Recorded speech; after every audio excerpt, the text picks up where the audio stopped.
I can still remember back in the 80s being completely blown away by the Mad Max movies. I'd never seen anything like them before. They were so thrilling, especially The Road Warrior. That's still kind of up there as one of my favorite action movies of all time. Really wonderful stuff. Love Mad Max, love Thunderdome, and also was completely taken away by Mad Max Fury Road. So, of course, I was eager to see Furiosa, a Mad Max Saga. This is the brand new movie from George Miller, again, still kicking ass decades after he introduced this series. And this one stars Anya Taylor-Joy as Furiosa and Chris Hemsworth as Dementis. And I'll tell you how I feel about it right after this word from our sponsor. A soldier's greatest wish is not to be working after all.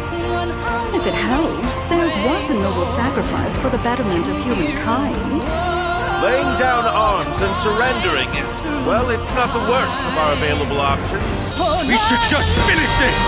All right, who's next? Keep 'em coming. I also chose my path, and I will see it through to the end!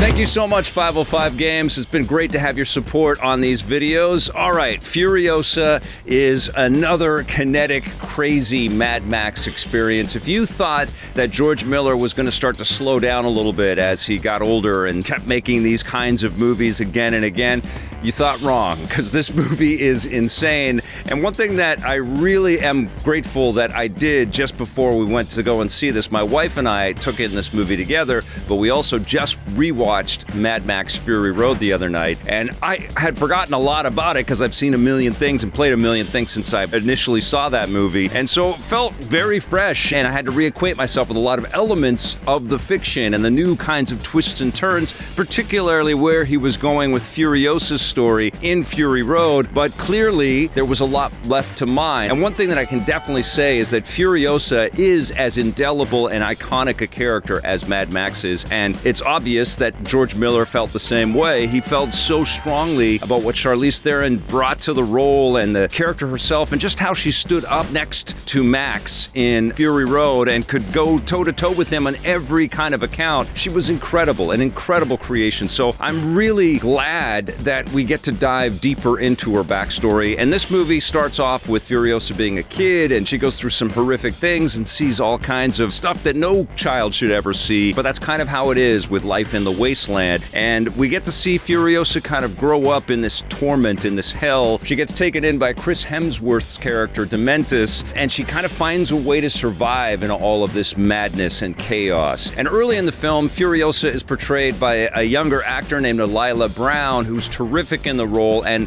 I thought George Miller did an amazing job with the casting here, because it's easy to see her transposed to the more mature character portrayed by Anya Taylor-Joy. There's a great through line there, and as we get into Anya Taylor-Joy commanding the performance, we get to see her kind of take charge of what happens in her life. And even though she's kind of had to be a little bit under the radar with a lot of her choices and her decisions to not stand out and to become perpetually abused, she finds a way to kind of bury herself in the hierarchy of the madness that exists in the Wasteland. Later on in the film, she becomes a lot more fearsome and in control of the situation around her. She's an incredible fighter, an incredible mechanic, just a survivor in every sense of the word. And there's some really nice twists and turns with the way that Furiosa blends into elements we've seen before in Fury Road. And I'm really kind of dancing around the plot. I don't want to spoil anything. The most I'm talking about really is everything that's in the trailers. But the one thing that I'm going to say is that the movie fills in a lot of gaps that I thought were cool, being more mysterious. Because when you watch Fury Road, everything is coming at you in a blistering pace.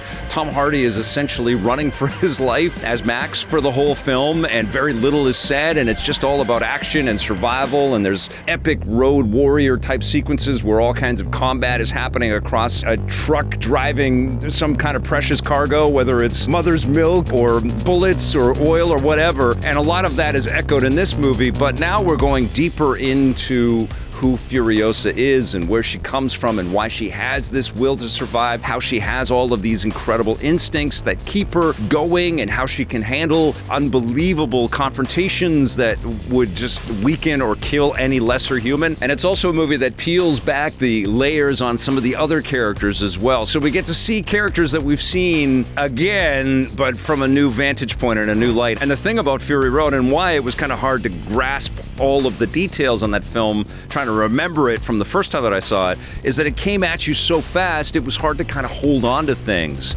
And so to see Furiosa, especially so closely to seeing Fury Road, it sort of puts it all together in a nice big jigsaw puzzle.